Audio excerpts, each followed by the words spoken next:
Falar de economia é muito difícil, cara. Falar de economia é uma coisa chata. É uma coisa muito chata. Mas eu vou tentar falar não só de economia. Eu acho que nós tínhamos, na campanha aqui do Vale, um mote na campanha de televisão que eu caracterizo que é um dos primeiros elementos importantes que nós fizemos no governo Lula e no governo da Bahia, que são fundamentais. Vocês se lembram da luta contra as panelinhas? A mulher lá que rodava lá as panelinhas, denunciando a panelinha. O que significa a denúncia da panelinha?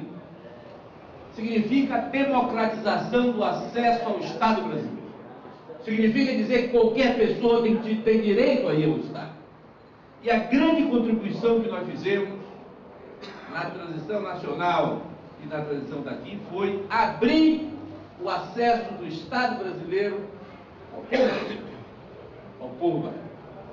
E esse abrir o Estado não é abrir o Estado para apenas receber os benefícios que o Estado tem que dar para o povo, mas foi gerir o Estado, foi ocupar a máquina do Estado e foi transformar o objetivo do Estado na melhoria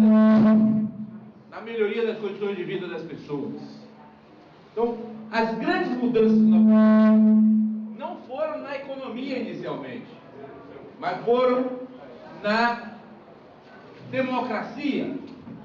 Nós criamos no governo federal e no governo estadual vários mecanismos para que a população se identificasse com as diversas políticas que nós estávamos fazendo. Então esse é o primeiro elemento importante, que democratizamos o acesso ao Estado. Apesar de ter vários mecanismos do Estado que nós não conseguimos democratizar, porque não conseguimos mudar. A justiça continuou com o problema, o acesso aos deputados, a eleição dos deputados continuou com problemas, de fato, o poder econômico continua complicando. A própria funcionamento do Estado em diferentes segmentos teve maior ou menor participação popular na formulação da política, na decisão das políticas, no encaminhamento das políticas. Essa transformação é uma transformação estrutural importante que foi feita no governo. A quantidade de conselhos que existiam, a formulação de projetos ouvindo diversos segmentos da população, teve um papel importante na montagem do primeiro e do segundo governo. Mas não só isso não era suficiente, porque a democracia é importante, é relevante, etc., mas as pessoas não comem democracia. As pessoas não vivem de democracia. É preciso melhorar e botar dinheiro no bolso das pessoas. O que aconteceu, tanto no governo Lula quanto no governo de Wagner, é que as condições de vida objetiva das pessoas aumentou. E eu queria lembrar dos nossos discursos em 2000, 2001, 2002, econômico, diferente do que disse Luiz Alberto. Nós defendíamos naquela época, o PT defendia naquela época, um conceito que chamava-se fundamental para o crescimento do país, o crescimento do consumo, do mercado interno com o consumo de massas. O consumo de massas, o que significava? É necessário crescer o consumo do país, melhorar a distribuição de renda, aumentar a renda dos pobres, porque o pobre, quando consumir, ele rapidamente consome mais e ele passa a usar sabonete, ele passa a usar camisa, ele passa a ter pasta de dente, ele usa shampoo, ele passa a ter sapato, ele vai querer melhor ir para o cinema, ele vai querer fazer um conjunto de ações e, portanto, ele vai transferir esse aumento de renda para a economia e essa economia vai se ativar e mudar. Nós dizíamos isso. 2000, 2001, 2002, e nessa época nós éramos acusados de que não conseguiríamos fazer isso, porque isso ia destruir a capacidade de crescimento e que iria provocar um desequilíbrio, ia gerar inflação. Esse é um elemento importante. O que nós fizemos? Nós fizemos 4 movimentos fundamentais. Primeiro, aumento real do salário mínimo. Já passamos a dar aumento real do salário mínimo nesses 8 anos. país dá um aumento do real salário mínimo para o trabalhador organizado. Isso levou a um aumento, de fato, o salário mínimo sai de todos de 60 a 70 dólares para 240 dólares. Então, houve um aumento contínuo, com regras de aumento real do salário mínimo. Primeiro elemento importante dos trabalhadores organizados. Mas os trabalhadores organizados no Brasil são pequena parcela dos trabalhadores ainda. Nós temos mais dois outros movimentos fundamentais. Aumentamos o crédito para a agricultura familiar.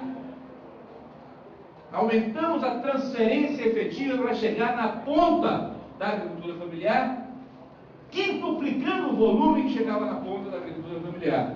Então, a agricultura familiar significa que para a safra, para a atividade da agricultura no campo, você tinha possibilidades, portanto, de ter financiamento dessa agricultura e, portanto, mantinha a atividade econômica na agricultura familiar. E fizemos o programa Bolsa Família, que leva a 11 milhões de famílias envolvidas nesse programa, que dá um gigantesco 700 mil reais por mês na casa na cidade que ele está dizendo, e que provocou um aumento contínuo da renda das pessoas e criou um fenômeno que é absolutamente fantástico de mudança na economia brasileira, que é os setores que mais cresceram nesses últimos anos em termos de taxa de crescimento foram as cidades com menos de 15 mil habitantes. E as cidades com menos de 15 mil habitantes cresceram, primeiro porque tinha um PIB inicial baixo, mas segundo porque passou a ter mais movimento monetário na sua feira, no seu armazém, na sua atividade, no seu pequeno mercadinho. Isso criou emprego, gerou renda, e você passou a ter, por exemplo, no Nordeste, as cidades pequenas crescendo a 9,5% ao ano nos últimos 8 anos. Então, a transferência de renda via agricultura familiar e via Bolsa Família provoca essa mudança importante no campo, na cidade pequena, nas áreas periféricas do país. Evidente que, como no Nordeste, nós temos mais a presença destes segmentos relativamente do que no Sudeste, o Nordeste cresce mais do que o Sul e o Sudeste. Então, também do ponto de vista regional, nós quebramos a tendência histórica longa de uma diferença na renda concentrada mais no Sul, Sudeste e menos no Nordeste. No governo Lula, o Nordeste cresce mais do que o Sudeste. A economia nordestina melhora em relação ao Sudeste. Então, do ponto de vista da distribuição da renda, esses dois elementos são importantes. Mas tem um terceiro elemento que eu acho que é também importante, que é, você aumentou a renda familiar, porque você deu mais salário mínimo, você distribuiu a renda, você aumentou a agricultura familiar e o nível de emprego cresceu. Não só cresceu 10,3 milhões de empregos formais com carteira assinada, mas cresceu o setor informal, que também continuou crescendo. O volume total de emprego criado cresceu. Então as pessoas, a taxa de desemprego cai e cada pessoa ganha mais, e isso aumenta o bolo, mas terá um impacto no próximo governo, porque se não tivermos isso, nós não conseguiremos ter conteúdo nacional mais adiante.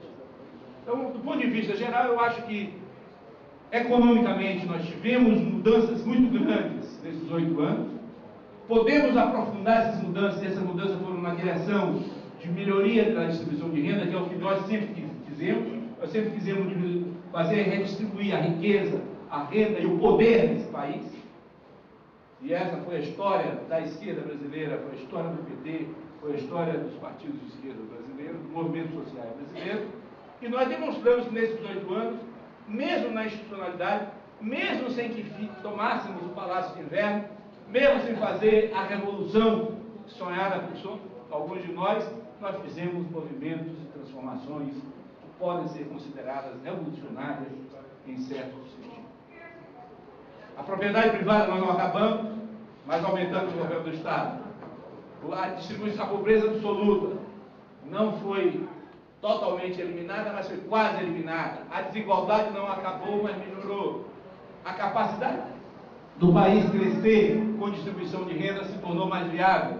O Estado se tornou mais democrático. A presença da população na gestão, na decisão aumentou. A autonomia nacional e a escolha preferencial das relações diplomáticas com o Sul aumentou. Nós combatimos e destruímos a perspectiva da ALCA como mecanismo de organização das Américas. Nós modificamos a autonomia e nos impusemos como seres autônomos nas relações diplomáticas internacionais. Então, exatamente, nós fizemos conceitualmente o que nós dizíamos que íamos fazer.